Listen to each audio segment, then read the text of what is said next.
सास बहू की ये कहानी पढ़कर आपकी आंख भर जाएगी। बहू कहाँ मर गई? अंदर से आवाज, जिंदा हूं माँ जी। तो फिर मेरी चाय क्यों अभी तक नहीं आई? कब से पूजा करके बैठी हूं, ला रही हूं माँ जी। बहू चाय के साथ भजिया भी ले आई। सास ने कहा, तेल का खिलाकर क्या मरोगी?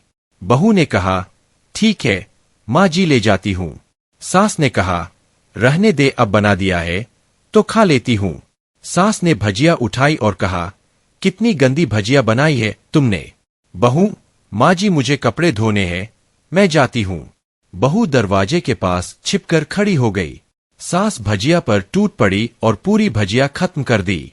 बहू मुस्कुराई और काम पर लग गई। दोपहर के खाने का वक्त हुआ। सास ने फिर आवाज लगाई, कुछ खाने को मिलेगा? बहू ने आवाज नहीं दी। सास फिर चिल्लाई, भूखे मारोगी क्या? बहू आई सामने, खिचड़ी रख दी। सास गुस्से से, ये क्या है? मुझे इसे नहीं खाना, इसे ले जाओ। बहू ने कहा, आपको डॉक्टर ने दिन में खिचड़ी खाने को कहा है, खाना तो पड़ेगा ही। सास मुंह बनाते हुए, हाँ तू मेरी मां बन जा। बहू फिर मुस्कुराई और चली गई। आज इनके घर पूजा थी। बहू सुबह 4 बजे से उठ गई। पहले स्नान किया, फिर फूल लाई, माला बनाई, रसोई साफ की, पकवान और भोज बनाया। सुबह के 10 बज गए। अब सास भी उठ चुकी थी। बहू अब पंडित जी के साथ भगवान के वस्त्र तैयार कर रही थी। आज ऑफिस की छुट्टी भी थी, उनके पति भी घर पर थे। पूजा शुरू हुई। सास चिल्लाती, बहू ये नहीं है, वो नहीं है। बहू दौड़ी दौड़ी आती और सब करती। अब दोपहर के 3 बज गए थे। आरती की तैयारी चल रही थी। पंडित जी ने सबको आरती के लिए बुलाया और सबके हाथों में थाली दी। जैसे ही बहू ने थाली पकड़ी, थाली हाथों से गिर पड़ी। शायद भोज बनाते हुए बहू के हाथों में तेल लगा था, जिसे वो पोंछना भूल गई थी। सारे लोग तरह तरह की बातें करने लगे। कैसी बहू है, कुछ नहीं आता, एक काम भी ठीक से नहीं कर सकती, ना जाने कैसी बहू उठा लाए। एक आरती की थाली भी संभाल नहीं सकी। उसके पति भी गुस्सा हो गए, पर सास चुप रही, कुछ नहीं कहा। बस यही बोल के छोड़ दिया, सीख रही है, सब सीख जाएगी धीरे धीरे। अब सबको खाना परोसा जाने लगा। बहू दौड़ दौड़ के खाना देती, फिर पानी लाती। करीब 70-80 लोग हो गए थे। इधर 2 नौकर और बहू अकेली, फिर भी वहां सारा काम बहुत ही अच्छे तरीके से करती। अब उसकी सास और कुछ आस पड़ोस के लोग खाने पर बैठे। बहू ने खाना परोसना शुरू किया। सबको खाना दे दिया गया। जैसे ही पहला निवाला सास ने खाया, तुमने नमक ठीक नहीं डाला क्या? एक काम ठीक से नहीं करती, पता नहीं मेरे बाद कैसे ये घर संभालेगी। आस पड़ोस वालों को तो जानते ही हो ना साहब, वो बस बहाना ढूंढते हैं नुक्स निकालने का। फिर वो सब शुरू हो गए, ऐसा खाना है, ऐसी बहू है, ये वो वगैरह वगैरह। दिन का खाना हो चुका था। अब बहू बर्तन साफ करने नौकरों के साथ लग गई। रात में जगराता का कार्यक्रम रखा गया था। बहू ने भी 1-2 गीत गाने के लिए स्टेज पर चढ़ी। सास जोर से चिल्लाई, मेरी नाक मत कटा देना, गाना नहीं आता तो मत गा, वापस आ जा। बहू मुस्कुराई और गाने लगी। सबने उसके गाने की तारीफ की, पर सास मुंह फुलाते हुए बोली, इससे अच्छा तो मैं गाती थी जवानी में, तुझे तो कुछ भी नहीं आता। बहू मुस्कुराई और चली गई। अब रात का खाना खिलाया जा रहा था। उसके पति के ऑफिस के दोस्त साइड में ही ड्रिंक करने लगे। उसका पति चिल्लाता, थोड़ा बर्फ लाओ, तो सास चिल्लाती, यहां दाल नहीं है। फिर चिल्लाता, कोल्ड ड्रिंक नहीं है, पापड़ ले आओ।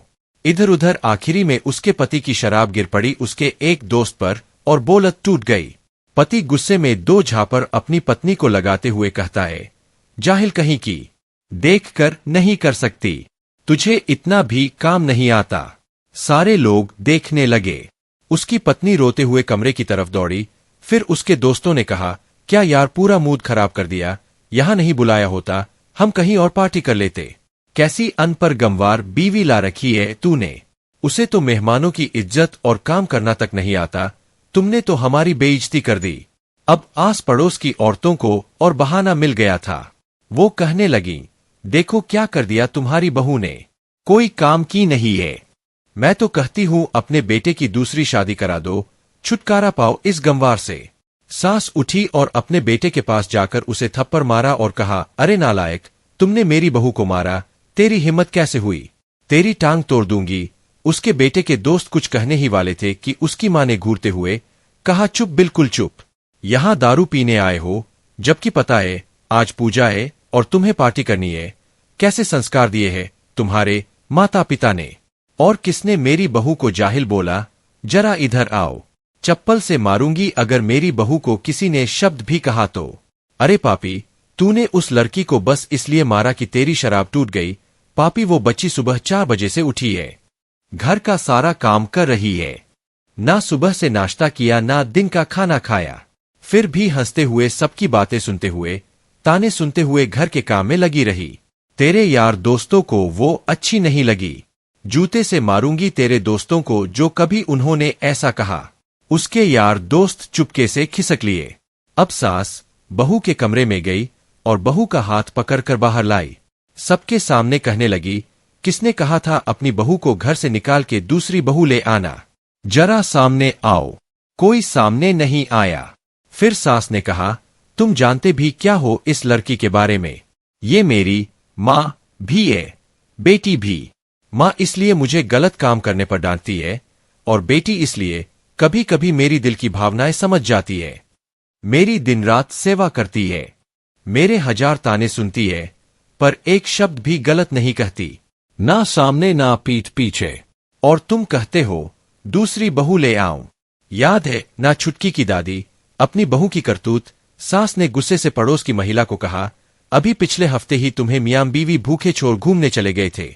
मेरी इसी बहू ने 7 दिनों तक तुम्हारे घर पर खाना पानी, यहां तक कि तुम्हारे पैर दबाने जाती थी, और तुम इसे जाहिल बोलती हो। जाहिल तो तुम सब हो जो कोयले और हीरे में फर्क नहीं जानते। अगर आइंदा मेरी बहू के बारे में किसी ने एक लफ्ज भी बोला तो मुझसे बुरा कोई नहीं होगा, क्योंकि ये मेरी बहू नहीं, मेरी बेटी है। बहू सिसकियां लेते हुए फिर कमरे में चली गई। सास ने एक प्लेट उठाई और भोजन परोसा। बहू के कमरे में खुद ले गई। सास को भोजन लाते देखा तो बहू ने कहा, अरे माँ जी, आप क्या कर रही हो, मैं खुद ले लेती। सास ने प्यार से ताना मारते हुए कहा, डर मत, इसमें जहर नहीं है, मार नहीं डालूंगी तुझे। तुझे नई सास चाहिए होगी, पर मुझे अभी भी तू ही मेरे घर की बहू चाहिए। बहू ने अपनी सास को रोते हुए गले से लगा लिया। सास भी रो दी पहली बार और कहा, चल खाना खा ले। फिर मजाक करते हुए कहा, फिर मेरे पैर दबाने चले आना, और ये ख्याल मन में मत लाना कि सास पैर बोलती है, किसी दिन मैं इसका गला दबा दूंगी, क्योंकि कभी मैं भी यही सोचती थी। दोनों खूब हंसने लगती है। कुछ रिश्ते बहुत मीठे होते हैं, बस बातें कड़वी होती है। ऐसी ही कहानी सुनने के लिए मेरी चैनल फॉलो कीजिए।